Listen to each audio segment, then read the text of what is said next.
long before the clash of swords beneath the walls of Troy, before kings raised armies and heroes fell in the dust. There was a time when gods walked among men, and fate was written not in ink, but in starlight.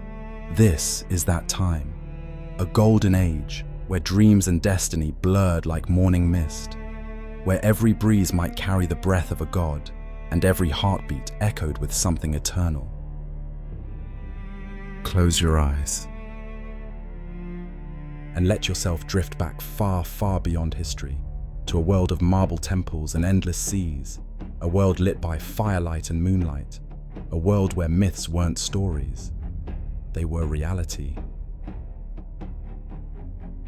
At the very top of the world, above the clouds, rises a mountain kissed by sunlight and wrapped in mist, Mount Olympus. And there, among the stars and thunder, sits Zeus, king of the gods, with lightning resting in his hand. Beside him Hera, the queen, proud, fierce, and watching. Athena, goddess of wisdom, calm and sharp-eyed. And in the depths of the sea, restless and rumbling sleeps Poseidon, god of the oceans. These were not just names in old scrolls. They were forces of the world, living, breathing, deciding. And down below lived us. Mortal men and women building cities, raising children, sailing uncharted seas. Always watched, always guided, sometimes blessed, sometimes cursed. This was the age of gods and men, and the story we are about to tell, the long, slow unraveling of peace, begins here. Right here in a golden world that never truly disappeared, only faded into legend.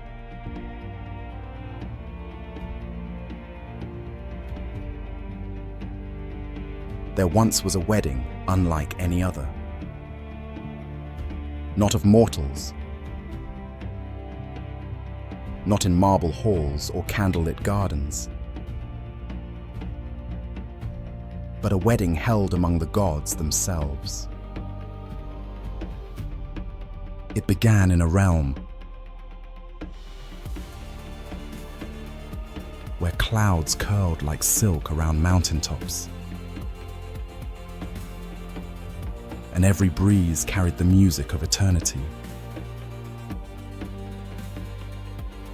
The stars that night did not blink. They burned as if they too were guests, gazing down upon what was to come.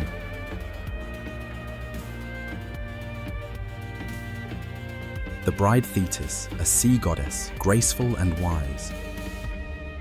The groom Peleus, a mortal hero, noble of heart. Theirs was a union fated and unusual. A god and a man joined by decree of Zeus. But as guests gathered and ambrosia poured like golden wine, there was one being left uninvited. She was not cruel. She was not monstrous. She was simply unwanted. Her name was Eris, the goddess of discord. And though her steps were quiet, her absence rang louder than a war drum. As laughter echoed through the sky, Eris stood at the edge of the world, watching not with envy, but with intent. She held in her hand a small, smooth object. A single apple, not red, not green, but gold. Inscribed upon its gleaming skin were 3 words to the fairest one. That was all. No threat, no roar, just a question unspoken and a challenge undeniable. With a whisper, she released the apple into the wind, and with that she walked away. But the apple did not fall to the sea or disappear into the air. No, it drifted downward like a leaf through the clouds, growing brighter as it descended until it reached the heart of the celebration. The wedding feast was in full bloom. Zeus and Hera, Athena and Apollo, Poseidon and Demeter. All the gods dressed in robes of silver and flame, danced and drank and sang across the halls of Olympus. And then it rolled in, softly at first, a glint beneath a table, a shimmer near the wine. The golden apple. It stopped near the feet of Aphrodite, goddess of love, and was quickly noticed by two others, Hera, queen of the heavens, and Athena, the wise warrior maiden. All three looked down, all three read the same words. To the fairest one. Silence fell thick and sudden. Even the harps forgot their song. A breeze passed, or maybe a sigh, and in that single breath, peace shattered. Because none of the three could bear to be passed over. Hera, regal and towering, narrowed her gaze. She was the queen, the mother of gods, and in her eyes, authority was beauty. Athena, calm and sharp, tilted her head. She was the mind behind victory, and surely wisdom was beauty. Aphrodite, graceful and luminous, only smiled. She said nothing. She didn't have to. Her very breath smelled of roses, and desire was beauty. A murmur stirred across Olympus, whispers like dry leaves. Zeus raised his hand, but he did not speak. He would not decide, could not decide, for no matter whom he chose, the other two would remember. And so with a slow breath, he cast his eyes downward toward the earth, toward a place still quiet, still untouched. A meadow, a young prince, a moment of fate. Far below in the gentle hills of Mount Ida, a shepherd rested beneath the branches of an olive tree. He was no warrior, no scholar, no priest, just a boy with a kind heart and a thoughtful gaze. His name was Paris. Unknown to him and to many, he was a prince of Troy, abandoned at birth due to a dark prophecy. Raised by herders, he knew nothing of bloodlines or kingdoms. Only of music and of dreams. And so in the quiet of the earth, the gods descended. Not all of them, just three: Hera, Athena, Aphrodite. Each radiant, each impossible, they stood before Paris and offered him a choice. Not one of war, not one of politics, but a simple task: choose. Which goddess was the fairest? And to the winner, a prize beyond imagining. Hera promised him kingdoms vast, powerful, and rich. Athena promised him glory, unmatched skill in war and strategy. Aphrodite promised him love, the heart of the most beautiful woman in the world. Paris listened, and then he reached out. And he gave the golden apple to Aphrodite. It was a decision made in quiet, but its echo would grow louder than thunder, for the woman Aphrodite promised him was already married to a king, to Menelaus of Sparta. Her name was Helen. And from a shepherd's choice in a meadow, the greatest war the world had ever known had just begun. Paris returned to the hills of Mount Ida, but the wind no longer sounded the same. It still rustled the olive trees, still sang to the sheep as they grazed. But beneath that song now was something deeper. A hum, a pull, a change. The gods had gone. The golden apple was gone, but something lingered. A whisper, a promise. Days passed like pages in a dream. Paris wandered the hills in silence. He could not forget the way Aphrodite had looked at him, not just with beauty, but with certainty. She had offered him love, and not just any love, the love of the most beautiful woman in the world, Helen. He had never heard her name before, but now it was a note that echoed in every breeze. A thought that shimmered across every pool of water. A name that lived inside his chest as if it had always been there waiting. And so he left the hills. He told no one. Not the herdsman who raised him. Not the sheep who knew his steps. Not the wind that carried his thoughts. He walked down winding paths through valleys golden with sun past rivers that remembered the gods. He walked until the world changed. Far ahead, rising like a dream built from stone, was a city unlike any other. It glowed in the light, not because of gold or marble, but because it stood on the edge of something ancient, something powerful. Troy, the city of kings, the city of his birth. Paris had never seen its gates, but his feet knew the way. His heart beat faster as he stepped between towers that scraped the sky. People turned to look at him, a stranger in shepherd's clothes, eyes full of stars. But someone recognized him, not by his face, not by his voice, but by the way he walked, as if he had been here before. They brought him to the palace, to a king and queen who had lost a son to prophecy, and now saw him standing there, alive. King Priam looked at Paris and saw the impossible. Queen Hecuba reached for him, as if waking from a long, long sleep. The boy once cast out by fear was now home carried by fate. The halls of Troy opened to him like a memory returning. The people cheered. The city rejoiced. But inside Paris was still the promise. Aphrodite had not forgotten. One night, as moonlight poured over the rooftops, Paris dreamed of her again. She stood in a garden of roses, barefoot, smiling, bathed in silver light.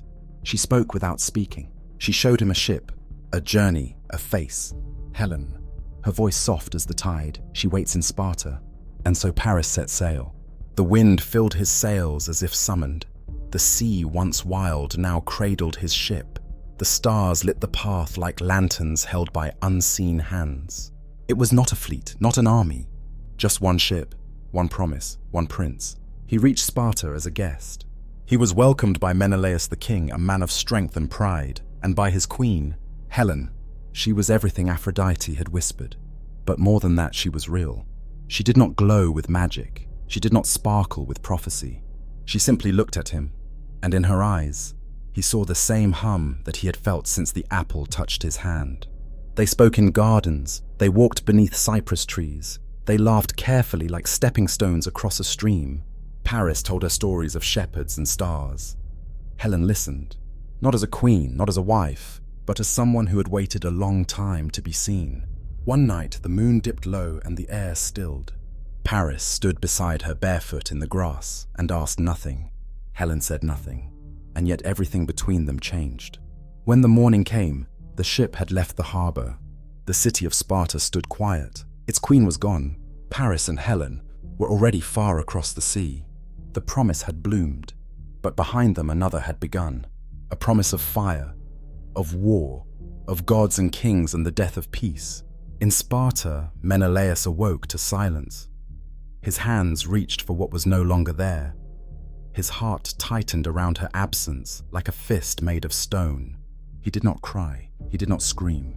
He simply turned to the horizon and whispered her name like a curse. Helen. And somewhere in the heavens, the gods began to move again. News traveled differently in ancient times. There were no horns, no messengers galloping across continents, no scrolls of ink sealed with wax. Only wind, only silence, only the stillness left behind when something beloved is gone. And yet, across the marble halls of Greece, across vineyards and rocky shores, everyone knew Helen was gone. The queen of Sparta, the daughter of Zeus, the jewel of a dozen kingdoms, had vanished. Taken, stolen, enticed. Depending on who spoke the words, the meaning changed. But the storm behind them remained the same. In Sparta, King Menelaus stood before an empty throne. He did not rage. He did not scream. Instead, he called for his brother, Agamemnon, king of Mycenae, a man whose crown was heavy not with gold but with hunger, not for food, but for glory. And when he heard what had happened, he did not blink. Instead, he smiled, because Agamemnon remembered something, a promise, a vow, made long ago by every great man in Greece. Years before, when Helen first came of age, kings and princes had come from every land, each hoping to win her hand. From golden palaces, from distant isles, from mountains and harbors and cities of marble. They had gathered not only to see her beauty, but to possess it. Among them was a man named Odysseus, clever, quiet, watching. He knew such beauty could not be chosen without war. And so he had offered an idea, Let every suitor here swear an oath, he said, to defend the choice she makes, to protect her husband, whoever he may be, from any who would threaten that bond. And they had sworn it, all of them. Ajax of Salamis, Nestor of Pylos, Diomedes of Argos, Odysseus of Ithaca. Even kings with ships and sons and wives of their own they had sworn, because they all wanted the same thing, a chance. Helen had chosen Menelaus, and now she was gone. So Agamemnon called upon the oath, and one by one the kings answered. First came Nestor, old and wise, his beard long like the past itself. He came not to fight, but to remember how to fight. Then Ajax, towering and proud, his shield as wide as a door, his voice like rolling thunder. Then Diomedes, fierce and unyielding, his armor still gleaming from 100 battles. Then others, small kings, sharp kings, kings forgotten by time, but each one bound by the same thread. And then they sought out 2 men, 2 who did not come willingly. The first was Odysseus, who had never wanted this war. He had a son now, a wife, Penelope, who waited by the sea. He had peace. So when the summons came, he feigned madness, plowed fields with salt, muttered to the wind. But when they placed his infant son in front of his blade, he stopped, and so he came. The second was Achilles, young, brilliant, unbeaten. His mother, the sea goddess Thetis, knew what war would bring, and so she had hidden him dressed as a girl in a distant court among spinning wheels and silken gowns. But greatness does not hide well, and when he stood revealed, he did not flinch. He knew what waited. If I go, he said, I will not return, but my name will live forever. And so he came. Thus began the gathering. Not of men, but of legends. Ships were built, armor was forged, banners rose like fire from the cliffs. 1,000 sails caught the wind, and across the Aegean the world began to tremble. But before they could leave, the wind stopped. No breeze, no tide, only stillness, as if the gods themselves were holding their breath. The priest said the goddess Artemis was angry, that Agamemnon had wounded her pride, and until he made it right, the fleet would not move. So he asked, "What must I do?" And the answer came, "Sacrifice your daughter." Her name was Iphigenia. They told her she would marry Achilles. They brought her in silks with music and flowers. And on the shore before 1,000 warriors, her father raised the knife. Some say Artemis spared her. Some say the wind screamed her name. But the sails began to swell. The fleet began to move, and Greece began to march toward Troy. The wind came softly, but behind it 1,000 sails.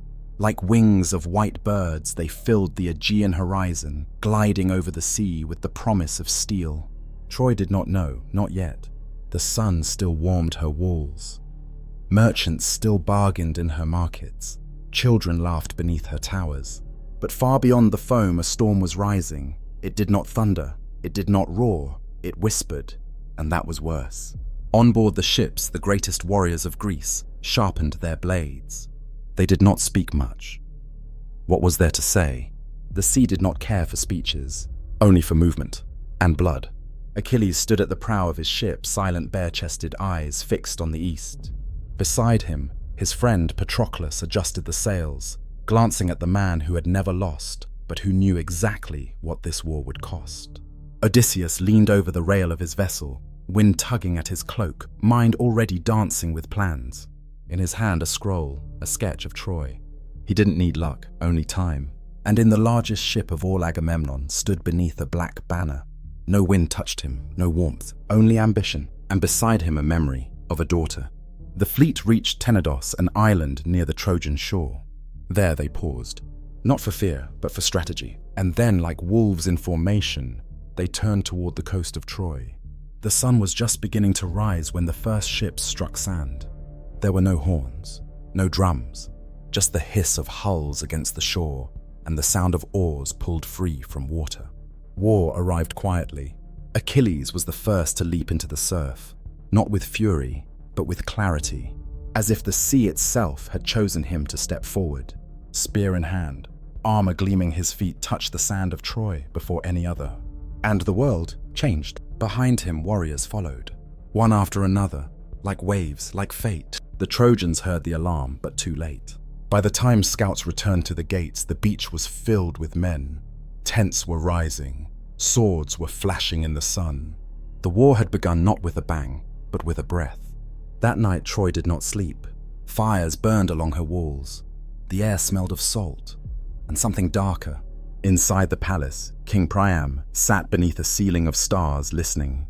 He had once ruled in peace, but peace had sailed away on the same wind that brought back his son. And now, the price had come with it. Hector, his eldest, his strongest, stood nearby, armor in hand, jaw clenched, not as a prince, but as the shield of a kingdom. He did not ask for war, but war had come, and so he would meet it. On the other side of the sea wall, Paris watched from a high balcony. He did not wear armor, he did not carry a sword. He only looked down toward the beach where they had once walked together, he and Helen barefoot, laughing before the gods had demanded anything of them. Helen stood beside him now, but neither of them spoke. There are no words for a war that began with a whisper. The sea held the ships gently. The sand accepted the weight of a new footsteps, and the sky above waited, because the war for Troy had only just begun. The beach was quiet, but never truly still. Ash blew gently over the sand from cooking fires. Armor clicked as men moved in sleep. Horses shifted in their ropes. The sea murmured in the dark like a god whispering secrets. It had been days since the ships arrived. Tents now lined the shore like bones. Wooden walls were rising slowly, a city of war being born across from a city of peace. Some men sharpened their blades. Some played dice by firelight. Some wrote their names in the sand, letters etched by calloused hands. Not for glory, not for remembrance, but as if to say, I was here. The kings had gathered. Agamemnon, tall and shadowed, stood at the center of the war camp. He spoke like a man used to being heard. Beside him was Menelaus, quiet now, but his silence was heavier than any war drum. He did not speak of Helen. He did not have to. Every sword on that shore was drawn for her. Further off, Odysseus watched the gathering, always listening, always calculating. He had already begun to learn the shape of Troy, its walls, its gates, its pride. He did not rush. Wisdom never did. Ajax, the giant of Salamis, trained under the rising sun. Each swing of his spear sent dust flying like birds. Other warriors gathered to watch him, silent, reverent. He fought not with elegance, but with certainty.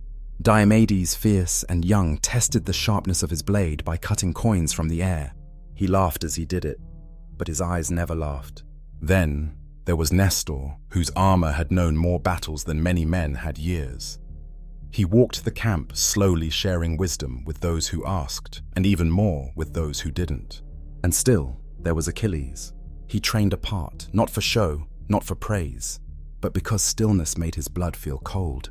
He moved like wind over water, fluid, relentless, unstoppable, and always nearby Patroclus, watching, smiling, never far. The Greeks were not just preparing for battle, they were becoming it. And across the plain Troy watched. From the high towers, from shadowed balconies, from behind golden helmets. They were watching and waiting. Hector trained his men with quiet urgency. He spoke not of victory, but of survival. Troy's walls were strong, but walls only hold if the hearts behind them do. Priam the king stood longer each night on the citadel's edge, looking toward the sea that had delivered both suns and storms. And Paris stood alone more often now. He still held Helen's hand, still kissed her hair in the dark. But in his chest a silence had begun to grow. Not guilt, not fear, something older. The beginning of consequence. Then came the first skirmish. It was not a war, not yet. Just a test of breath before the cry. Trojan scouts met Greek patrols among the dunes. Words were shouted, blades were drawn, and blood touched the sand for the first time. The battle lasted minutes, but it echoed like thunder. When it ended, the Greeks had won barely. A small victory, but victory nonetheless. That night the stars looked brighter, or maybe closer, and the wind blew not as a whisper, but as a warning. Names had been written in the sand, and now they would be written in memory. The days passed, and with them the dust grew heavier, the armor duller, the glances sharper. The Greeks were not losing, but they were not winning either. Troy stood strong, like a lion behind walls of stone. She watched, she waited, and struck only when she must. But within the Greek camp there was another war, quieter but deeper, a war of ego, of pride, of power. It began with a prize, not a throne, not gold, but a woman. Briseis, taken from a captured city, given to Achilles as reward for his victories. She did not speak much, she did not need to. Her presence was enough to soften a warrior's rage. She was not a trophy. To Achilles, she was a moment of peace in a world that knew none. But then came Agamemnon. His pride, like fire, needed feeding. He too had claimed a prize, a woman named Chryseis, but her father, a priest of Apollo, had come to plead for her return. Agamemnon refused, mocked him, sent him away, and that was his mistake. That night, arrows fell like rain, not from men, but from the sky. Apollo, god of plague and prophecy, unleashed his wrath upon the Greek camp. Soldiers fell sick, fires burned cold, even the wind smelled of sickness. The priests begged Agamemnon to give Chryseis back. Reluctantly he agreed. But pride does not break easily, and so he demanded something in return. He demanded Briseis. Achilles stood before him, not shouting, not weeping, but silent, still. As if the earth itself had frozen around him, he handed her over without a word, but the silence was louder than any war cry. That night Achilles sat alone by the sea. The waves touched his feet, as if trying to comfort him, but no tide could cool the fire in his chest. He looked to the heavens and called to his mother. Thetis, goddess of the sea, rose from the depths in shimmering sorrow. She knew this moment would come. She had seen it in the tide. Her son, born for greatness, wounded not by blade but by insult. Achilles did not ask for revenge. He asked for something worse. "Let the Greeks suffer without me," he said. "Let them see what I am worth." And so he left the war. Not the land, not the world, but the war. He refused to fight, refused to lead, refused to lift his sword for Agamemnon or for any man who stood beside him. And as he walked away, the sun seemed dimmer, the wind quieter, the war weaker. For without Achilles, the Greeks were not lions, they were only men. Without Achilles, the Greeks held the line, but they did not advance. The strength of their armies was like a bowstring pulled tight, but missing the arrow. Troy, seeing the gods shift in silence, began to move. No longer content to wait behind stone, they rode out. And when they did, the tide began to turn. Hector led them, not with arrogance but with belief. He did not smile when he rode. He did not shout. He simply moved forward.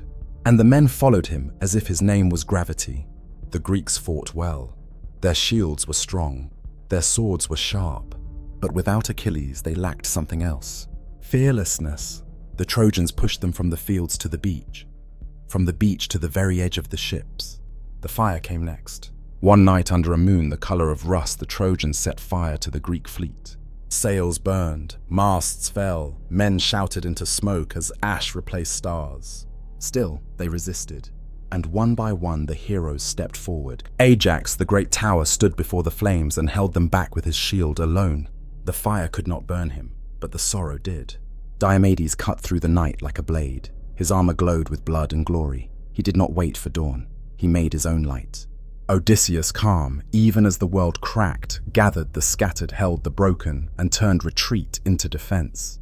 And Menelaus, whose heart had been stolen long before the war, fought with the silence of grief. Not for glory, but for the ghost of Helen. But even with all of them, the Greeks began to bend, and Troy did not break. At night the gods whispered above the sea, and below, men began to die. Not in glory, not in songs, just quietly. In the morning, those who remained walked among the tents, searching for voices they would never hear again. They still lit fires, still cooked food, still trained, but it was not war now, it was endurance. And in the heart of it all, Achilles sat in silence. He heard the cries, he smelled the burning, he felt the weight of it pressing in, but he did not move. His sword lay untouched, his armor cold. Then came the day when even the sea felt still, and in the wind a name was missing. Patroclus, gone. The fire still burned on the beach, but Achilles did not move. He sat with his back to the camp eyes on the sea, listening to waves that brought no comfort. He had sworn not to fight, not for Agamemnon, not for glory, and so he waited. But war does not wait. It creeps, it steals, and when it cannot take your sword, it will take your heart. Patroclus watched the Greeks crumble. He saw tents fall, comrades bleed, and hope thin like morning mist. He could not stand it. He could not watch any longer. And so one night he entered Achilles' tent. "You're stronger than all of them," he said. "But if you will not fight, then let me wear your armor." Achilles turned, slowly. In his eyes a storm, but behind it, trust. He said nothing, only handed him the armor, bronze that had never been breached. A helmet kissed by gods, the wrath of 1,000 victories shaped into metal. Patroclus wore it like a prayer, and left. The next morning the Greeks saw him, shining, marching, leading. They thought it was Achilles. And for a moment, so did Troy. The tide turned. The Trojans staggered, fell back. The Greeks roared. The armor gave them hope. But armor is not a soul, and Patroclus was brave but not immortal. In the dust and thunder of battle he reached too far, fought too deep, pushed too close. Then came Hector. The two met not in hatred but in fate, blow for blow, word for word, until the last. Hector's spear found the heart beneath the armor. Patroclus fell not as a god, but as a friend. The field grew silent. Troy did not cheer. Greece did not cry. The wind itself held its breath. That night the body was returned, but the armor was not. Torn away, taken, claimed as victory. Achilles looked upon his friend's face and knew something had broken that would never heal. He tore his robe, poured ash on his skin, cried not like a warrior, but like a man who had lost his other half. The gods heard. The sea grew still. The stars seemed to bow their heads. And then Achilles rose, not to speak, not to plan, but to reclaim his soul. He walked into the forge of Hephaestus, god of fire, god of creation. And the god without question made him a new armor, gold that shimmered with grief, bronze that echoed with rage, a shield that held the world in its face. When Achilles returned to camp, the men did not cheer. They simply stood aside. For what walked among them now was no longer just a hero. It was vengeance. When Achilles stepped onto the sand, even the wind grew still. No horns, no drums, no cries of welcome, only the sound of armor humming with memory. The Greeks watched, eyes wide, breath held. He did not look at them. He did not need to. They knew. His armor glowed like fire, not bright but deep, like something burning from the inside. On his shield, the world, the sun and moon, the stars, the cities of men, a reflection of everything he had turned his back on, and now returned to face. He did not speak, only moved, toward Troy, toward fate. The Trojans saw him from the walls. Some thought he was a god, others knew better. He was a man, but not a man untouched, a man broken and reforged. Hector stood ready. He had not run from Patroclus. He would not run from Achilles. Even as the ground seemed to tremble beneath him, the battle began before the armies touched. Achilles tore through the field like a thunderbolt given legs. He did not strike to wound. He did not pause to taunt. Every motion was final. Trojan soldiers fell before they could raise their swords. Spears shattered against his shield. Arrows found no target. He moved like the wind had given him shape. But it was not glory he sought, not even justice. It was Hector, the man who had taken Patroclus, not in malice, but in war. And yet, Achilles could not forgive. Not that. They met before the gates of Troy.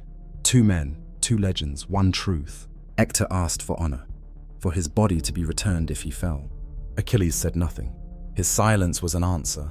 They fought, steel against steel, breath against breath. Not for nations, not for gods, but for something deeper, older, personal. Achilles was faster, stronger, but Hector was determined. He fought for his city, his family, his son. But Achilles fought for someone already gone, and that was the difference. The final blow came swift, clean. Hector fell not as a prince, but as a man, and the world paused. But Achilles did not. He tied Hector's body to his chariot and dragged him across the dust, past weeping walls, past silent men, past the gods who looked away. It was not cruelty, it was grief given form. That night, Achilles did not sleep. He sat by the fire, shield beside him, spear planted in sand. The stars above offered no comfort, only quiet. Night fell like a curtain. No drums, no torches, no victory songs, only silence and smoke. In the Greek camp, the fires burned low. Men lay in their tents dreaming of home, or not dreaming at all. Outside, Achilles sat by the dying embers, the spear beside him, the shield untouched. The body of Hector still lay in the dust, unceremoniously tied to the post of his tent. He did not look at it anymore. He did not speak to anyone. His anger had eaten everything, except the ache. And then through the shadows came footsteps, slow, deliberate, unarmed, a figure cloaked in nothing but old age and resolve. King Priam, ruler of Troy, father of Hector. He passed the guards. No one stopped him. Even the winds seemed to part for him. He walked straight into the tent of the man who had killed his son. Achilles looked up, eyes hollow burning, tired. And in that moment, there were no crowns, no armies, no gods. Only two men who had both lost something they loved. Priam did not fall to his knees, but he bowed his head. Not for mercy, not for favor, only for his son. "I have kissed the hand that killed my child," he said, "not for forgiveness, but for the right to bury him." And for the first time, Achilles felt something shift inside the furnace of his rage. Not an end, not peace, but a pause. He stood. He stepped past the fire. He looked at the old man and saw not an enemy, but a father. He said nothing, only walked out into the dark and returned with the body of Hector in his arms. Cleaned, wrapped, still. He laid it at Priam's feet, gently, like returning a child to sleep. That night, no war was waged, no sword was drawn. For a few quiet hours, the world remembered what it meant to be human. The stars blinked above. The sea breathed soft against the shore. And in the stillness of a war-torn night, grief and grace shared the same fire. The night had passed with no sword drawn, no anger spoken, no gods invoked, only grief and grace. As the first light touched the sky, the Greeks watched silently as King Priam returned to Troy. Behind him a chariot, and within it his son. The gates opened not with celebration, but with stillness. The people did not cheer, they did not wail. They only stepped aside, as if the wind itself was carrying Hector home. Queen Hecuba collapsed at the sight. Andromache, his wife, held their child close and said nothing, only stared. Even the elders, even the warriors, lowered their heads. The shield of Troy had fallen, but his honor still stood. They laid his body upon a high platform of cedar and ash wood. Wrapped in linen, anointed with oils, crowned with the bronze that had once protected him.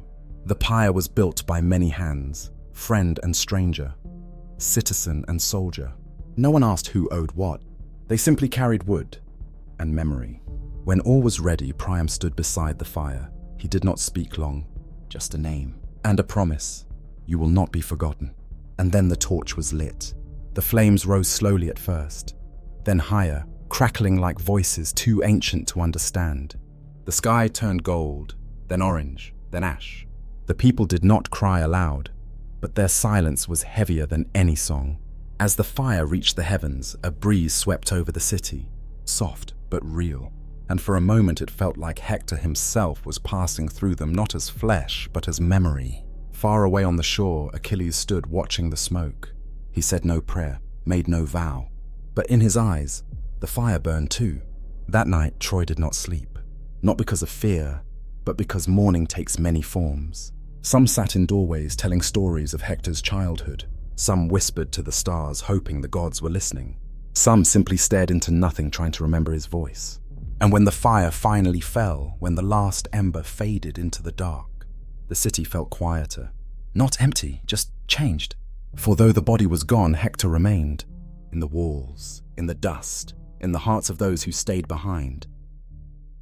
Troy stood, weakened, grieving, but proud. Hector was gone, but the walls still held, the gods still watched, and the city still breathed. The Greeks, they had vanished. One morning, the watchman on the towers looked out to sea and saw emptiness. No sails, no smoke, no enemy. The camp was abandoned. Weapons gone, fires cold, ships nowhere in sight. And in the sand, just beyond the gates, stood a gift. A thing of wood and silence. A horse, towering, carved, beautiful in its stillness. Its head bowed, its legs planted in the earth. Its surface etched with symbols of peace. No message, no banner, no trap it seemed.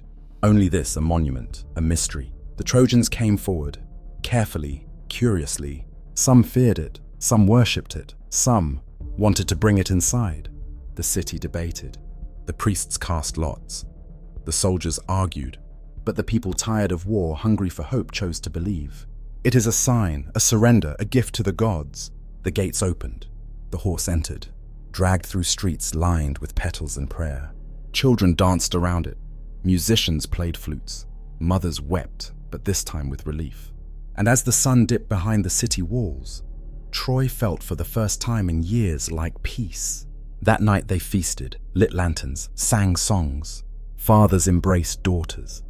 Lovers whispered of the future. And kings leaned back as if the throne no longer weighed anything at all. The horse stood at the center of the city, tall, silent, patient. It did not blink, did not breathe, but inside, it waited. And far beyond the hills hidden in shadows, the Greek ships lay in silence. Sails furled, torches out, oars steady. They waited too, not for dawn, but for the signal, for the door to open from within. Midnight arrived with no thunder, no omen, no wind, only silence and sleep. Troy for the first time in years slept. Not in fear, not in hunger, but in something softer, peace. The streets were empty, the wine jugs dry. The songs had faded into gentle breathing. Mothers slept beside children. Fathers curled near cold hearths. Even the guards dozed beneath the walls.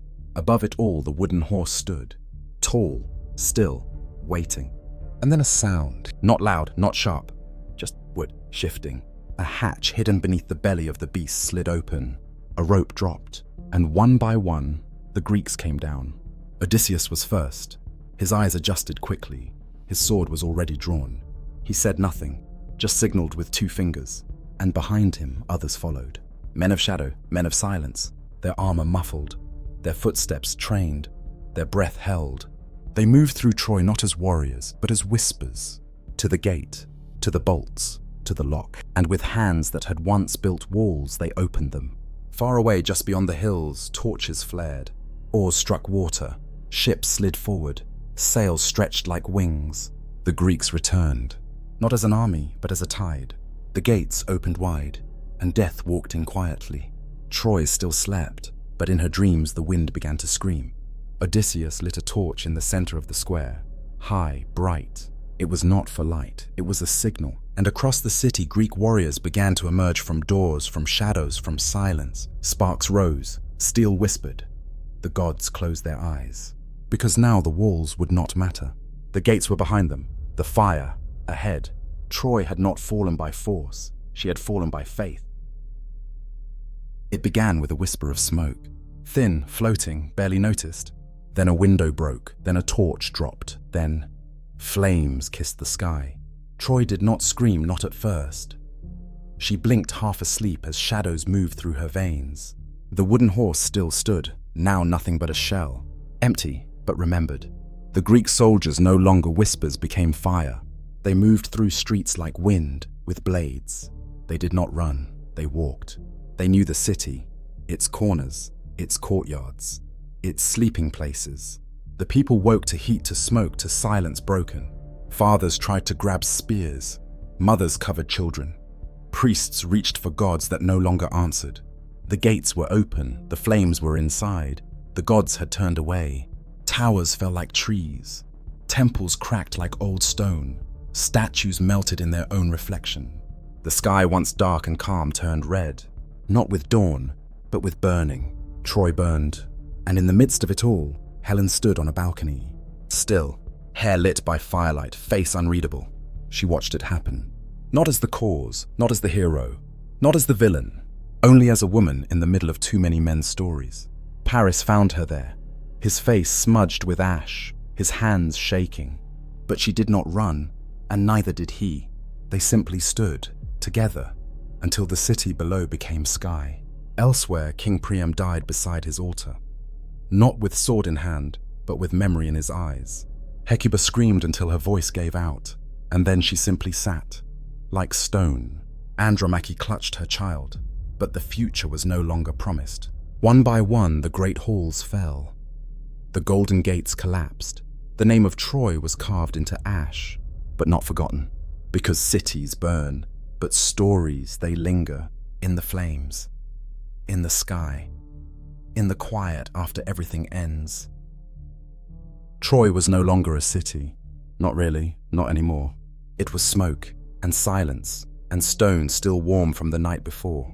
The gates were gone, the towers crumbled, the temples ash. Even the echoes seemed afraid to speak.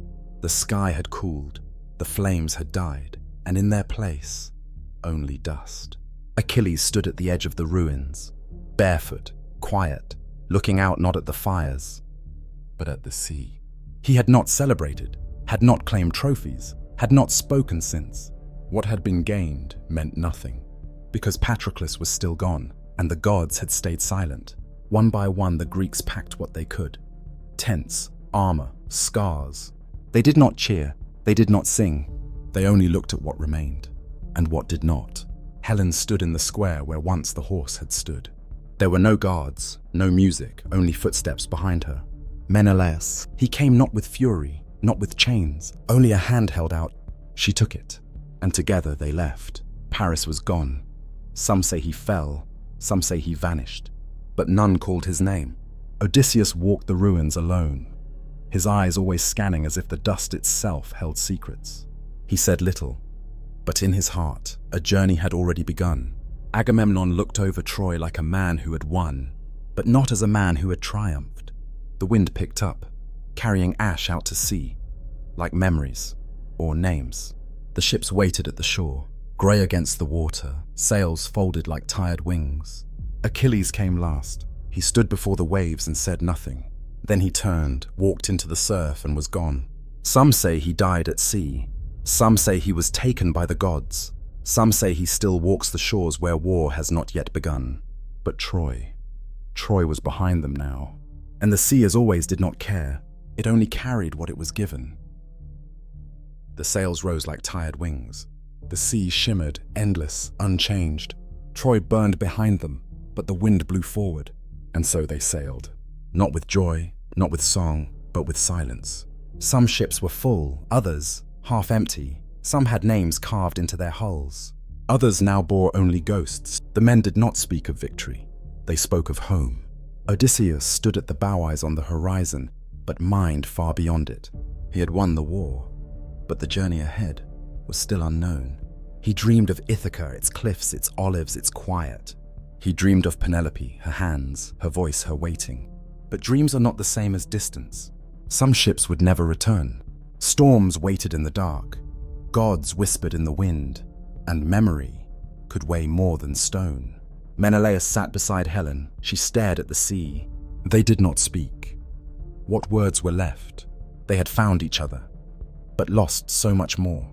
Agamemnon said nothing, but his eyes held shadows, for he had taken Troy, and now returned to a kingdom that no longer trusted him. The journey stretched. Days blurred, nights fell quietly.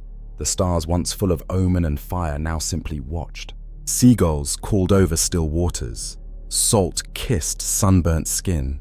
Oars creaked, and silence became language. No one counted the days, they counted dreams. How many times could a man imagine his front door? And so they drifted. Past islands, past storms, past the edge of who they were before Troy. Because war does not end with fire. It ends in longing. And home is not a place. It is a hope you sail toward. The sea was quiet, too quiet. Even the waves seemed to listen. Odysseus sailed not with an army, not with a fleet, but alone. His men were gone. One by one lost to storms, to hunger, to gods. Only he remained. His ship, small now, weathered, held together by memory and will. He had seen gods. He had faced monsters. He had outwitted fate. But he had not yet found home. Ithaca was a word more than a place, a dream more than a shore. Every island he passed whispered a question. Why keep sailing? And each time he answered without speaking, because somewhere she waited. Penelope. Her name was the wind in his sail, the stars above, the rope in his hands. He dreamed of her weaving, her voice in the halls, the sound of footsteps that knew his. Sometimes the sea would mock him, send storms, send silence, but never a sign. Still, he sailed, not because he was strong, but because he remembered. One night, as the moon dipped low and the stars pulled tighter, he saw it. A line of cliffs, a curve of land, smoke rising from a hearth. Home. He did not cry out, did not drop to his knees. He only smiled. A small thing, a quiet thing, but real. The longest war had ended, not in fire, not in glory, but in return. And when Penelope saw him, she said nothing, only reached for his hand. And that was enough. Because the hero's journey is not just about battles won, but about finding someone who waited until the end.